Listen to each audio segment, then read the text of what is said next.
کہ عاشورہ کا روزہ مجھے اللہ کی رحمت سے امید ہے کہ 1 سال کے گناہوں کا کفارہ ہے. تو بڑی فضیلت ہے. رمضان کے بعد سب سے زیادہ فضیلت عاشورہ کے روزے کی ہے, 10 محرم کا روزہ. سمجھ رہے ہیں؟ محرم میں ہمیں شریعت نے کیا کرنے کا حکم دیا ہے, اسلام کیا کہتا ہے؟ پہلی بات, اسلام یہ کہتا ہے کہ محرم میں روزے رکھنا دوسرے مہینوں کی نسبت زیادہ ثواب ہے. رمضان کے بعد تو زیادہ سے زیادہ روزے رکھیں, اور اسپیشلی 10 محرم کا روزہ 1 سال کے گناہوں کا کفارہ ہے, یہ اور زیادہ ثواب ہے.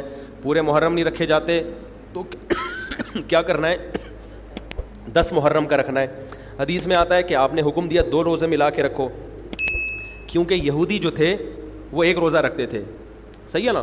تو یہودیوں سے مشابہت سے بچنے کے لیے ہمیں حکم دیا کہ اس کے ساتھ 1 اور روزہ ملائیں. تو علماء یہ کہتے ہیں کہ آج کل یہودی 10 محرم کا روزہ نہیں رکھتے, تو اب مشابہت ختم ہو گئی ہے. تو اگر کوئی 9, 10 یا 10, 11 کا رکھ لے تو اچھی بات ہے, نہیں تو صرف 10 محرم کا بھی رکھ لے تو بھی انشاءاللہ پورا ثواب ملے گا, کیونکہ اب اس میں مشابہت رہی نہیں ہے. سمجھ رہے ہیں کہ نہیں سمجھ رہے؟ یہ کرنے کا کام ہے. دوسرا کام, محرم میں گناہ دوسرے مہینوں کی نسبت زیادہ, اس کی قباحت زیادہ بڑھ جاتی ہے, کیونکہ 4 مہینے محترم ہیں, شوال, ذیقعدہ, ذیلحجہ, محرم اور رجب. یہ 4 مہینے جو ہیں اسلام میں اشہر حرم کہلاتے ہیں. قرآن کہہ رہے فلا تظلموا فیہن انفسکم, ان میں اپنی جانوں پہ ظلم مت کرو. یہ ماتم کرنا بھی تو ظلم ہے نا اپنی جان پہ. تو اللہ نے فرمایا ان 4 مہینوں میں اپنی جان پہ ظلم مت کرو. کسی بھی طرح سے ظلم ہو, جسمانی ظلم ہو, روحانی ظلم ہو. جسمانی ظلم ماتم کر کے بھی ہو سکتا ہے, اور انگاروں پہ چل کے بھی ہو سکتا ہے, اپنے آپ کو پیٹ کے بھی ہو سکتا ہے. روحانی ظلم کیا ہے؟ گناہ کر کا. تو نہ گناہ کرنے کی اجازت, نہ کسی اور طرح سے. عام مہینوں میں بھی ظلم کی اجازت نہیں ہے, نہ اپنے اوپر اور نہ کسی اور پر. تو ان 4 مہینوں میں ظلم کی نوعیت بڑھ جاتی ہے. سمجھ رہے ہیں؟ یہ ایک محرم کی فضیلت ہے اسلام میں. اور تیسری فضیلت جو محرم کی, جو بعض روایات سے ثابت ہے, یعنی جو فضیلت تو نہیں کہیں گے اس کو, جو محرم میں کرنے کا کام ہے, وہ بعض حدیث میں آتا ہے کہ آپ صلی اللہ علیہ وسلم نے ارشاد فرمایا کہ عاشورہ کے دن اپنے اہل و عیال پر دسترخوان کو وسعت دو, اس سے رزق میں برکت ہوتی ہے.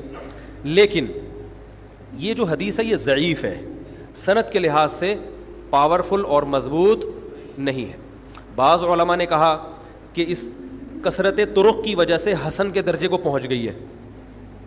ہمارے ہی بعض اکابر علماء کی رائے ہے, علماء جو بر صغیر کے علماء, بڑے بڑے علماء ہیں, میں نام نہیں ذکر کرتا لیکن بہت بڑی اپر لیول کے علماء ہیں, ان کی رائے یہ ہے کہ یہ ضعیف, اتنی ضعیف نہیں ہے کہ بالکل ہی مسترد کر دی جائے, ٹھیک ہے نا. اور تعدد طرق کی وجہ سے درجہ حسن کو پہنچ گئی ہے.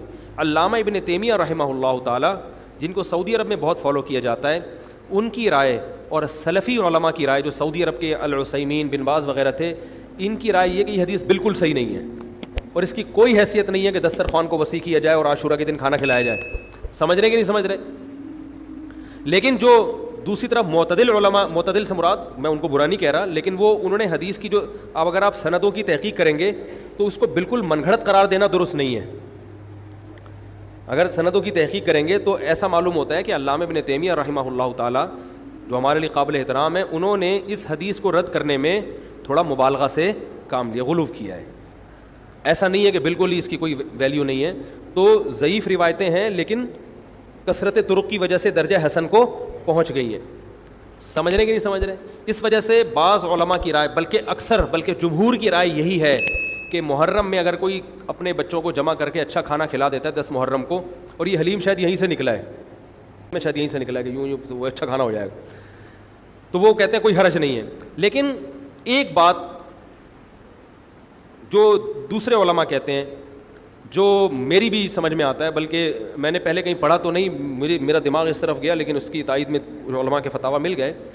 دیکھو, اگر کوئی حدیث ضعیف ہو یا حسن ہو تو صرف حسن ہونا کافی نہیں ہے, یہ دیکھا جائے گا کہ یہ دوسری صحیح حدیثوں سے ٹکرا تو نہیں رہی ہے.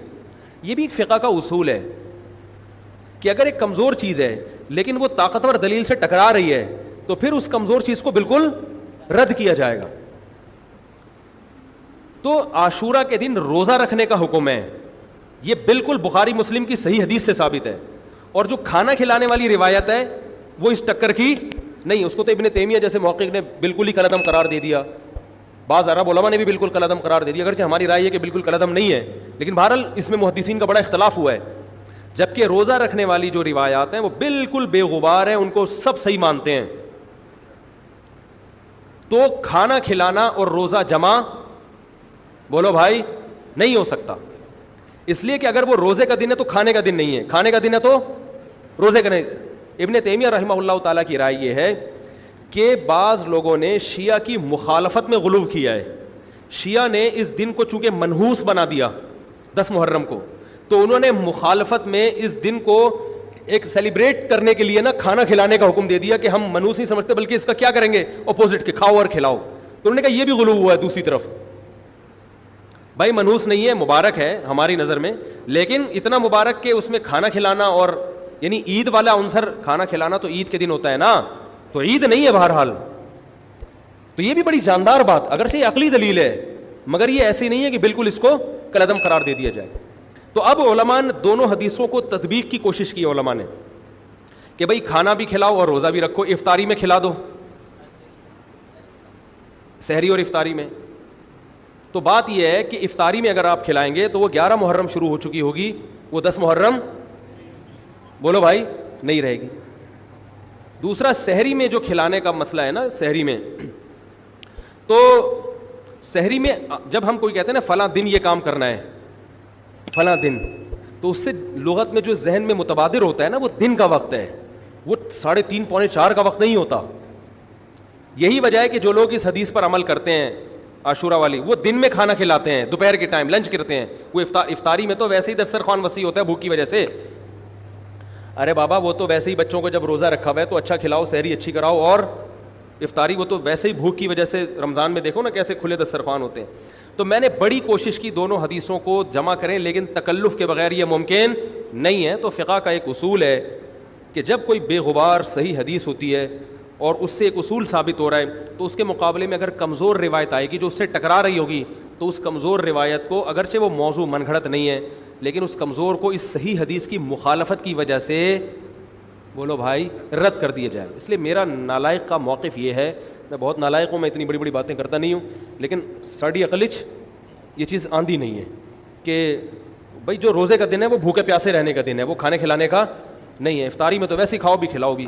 تو اور اس کا نقصان یہ بھی ہوتا ہے کہ لوگوں نے اس کھانا کھلانے کے چکر میں روزے چھوڑ دیے ہیں. سمجھ رہے ہیں, جب حلیم پکے گا تو کون روزہ رکھے گا بھائی, ساری رات گھوٹا لگے گا حلیم کا کہ کل دسترخوان وسیع کرنا ہے, تو پھر روزہ گیا, وہ تو تیل لینے گیا, روزہ کون رکھے گا روزہ. تو وہ حدیث صحیح حدیث کی بالکل اس میں ٹائٹ قسم کی مخالفت ہو رہی ہے, ٹھیک ہے نا. تو نالائق کی رائے, پھر بھی اگر کوئی دوسرے علماء کی رائے کو فالو کرتا ہے تو وہ کھائے بھی کھلائے بھی. میں کہتا ہوں جو مضبوط چیز ہے اس کو لینا چاہیے, جو کمزور چیز ہے اس کو چھوڑ دینا چاہیے. ہمارے حضرت مفتی رشید احمد صاحب رحمہ اللہ ایک بات کہتے تھے کہ جہاں کھانا کھلانے کی حدیث آئے گی نا وہاں مسلمان اس کو لے ہی لے گا.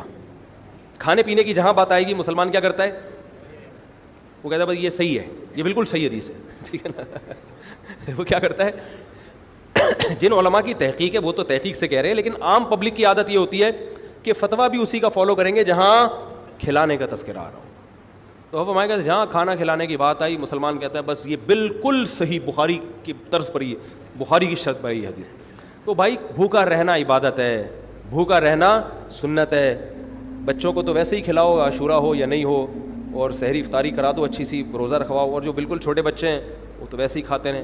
تو اس لیے, اور پھر اس کا نقصان کیا ہو رہا ہے, حلیم کے گھوٹے لگ رہے ہیں پوری پوری رات بیٹھ کے, اس کے الگ نقصانات ہیں, سبیلیں لگ رہی ہیں. حضرت حسین رضی اللہ تعالیٰ عنہ تو کربلا میں شدید گرمی میں بھوکے اور پیاسے اپنی جان دیتے ہیں, اور یہاں ہم کیا کر رہے ہیں, کھانا کھا رہے ہیں, دیگیں پکا رہے ہیں, شربت پی رہے ہیں. تو یہ بات عقل میں آنے والی نہیں ہے. تو عاشورہ کے دن کی مناسبت سے روزہ ہی ہے, وہ روزہ رکھنے کا دن ہے. اللہ تعالیٰ عمل کی توفیق عطا